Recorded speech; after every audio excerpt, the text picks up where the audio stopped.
Aujourd'hui, on va voir comment réaliser ceci.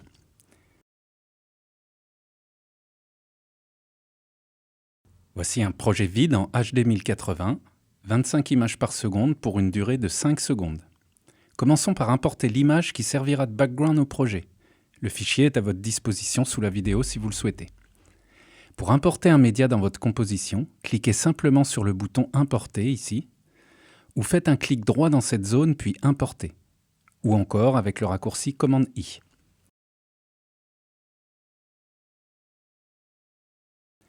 Renommons ce groupe BG et créons un nouveau groupe avec le raccourci Command-Shift-N ou en cliquant droit toujours dans cette zone puis Nouveau groupe. Renommons ce groupe Croissant de Lune. Rendez-vous dans la bibliothèque, puis Contenu et tapez ici dans la barre de recherche en bas Moon. Par défaut, les éléments présents dans la bibliothèque sont souvent nommés en anglais. Sélectionnez moon.png et faites-le glisser dans le groupe dédié. Pensez à tout de suite effacer votre recherche pour réafficher tous les éléments de la bibliothèque. Dans son inspecteur, dans l'onglet 1 Propriétés, assurez-vous que l'objet est bien centré et baissez son échelle à 75%.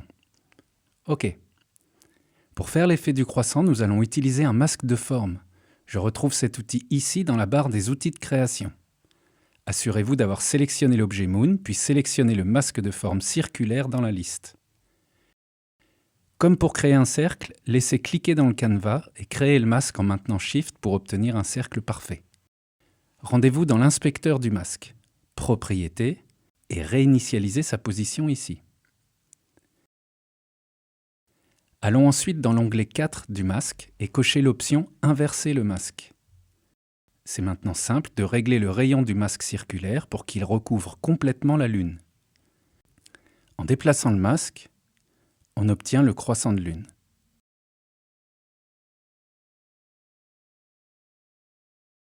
Avant d'animer cette apparition, je vais repositionner le groupe croissant de Lune dans le ciel et le placer ici, c'est-à-dire dans un espace où il n'y a pas d'étoiles. OK. Je sélectionne le masque dans la liste et à la main dans le canevas, le positionne pour définir la fin de l'animation, c'est-à-dire le moment où la Lune sera la plus apparente. Amusons-nous maintenant avec le paramètre adoucissement. Il agit sur le contour du masque et améliore dans ce cas précis le rendu graphique du croissant. Il nous reste à enregistrer deux points clés sur le paramètre du rayon du masque. Enregistrons d'abord la valeur de fin que nous venons de définir. Je place ma tête de lecture à 4 secondes. Aidez-vous du timecode. Puis je clique sur le losange au bout de la ligne du paramètre rayon. Avec le raccourci FN flèche de gauche, je remets ensuite ma tête de lecture au début du projet et remets un point clé. Reste à augmenter cette valeur pour recouvrir complètement la Lune. Regardons.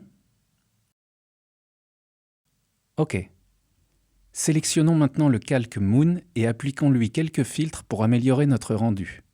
Dans la bibliothèque, catégorie des filtres, puis les filtres de couleur, choisissez teinte saturation tout en bas et faites-le glisser sur l'objet.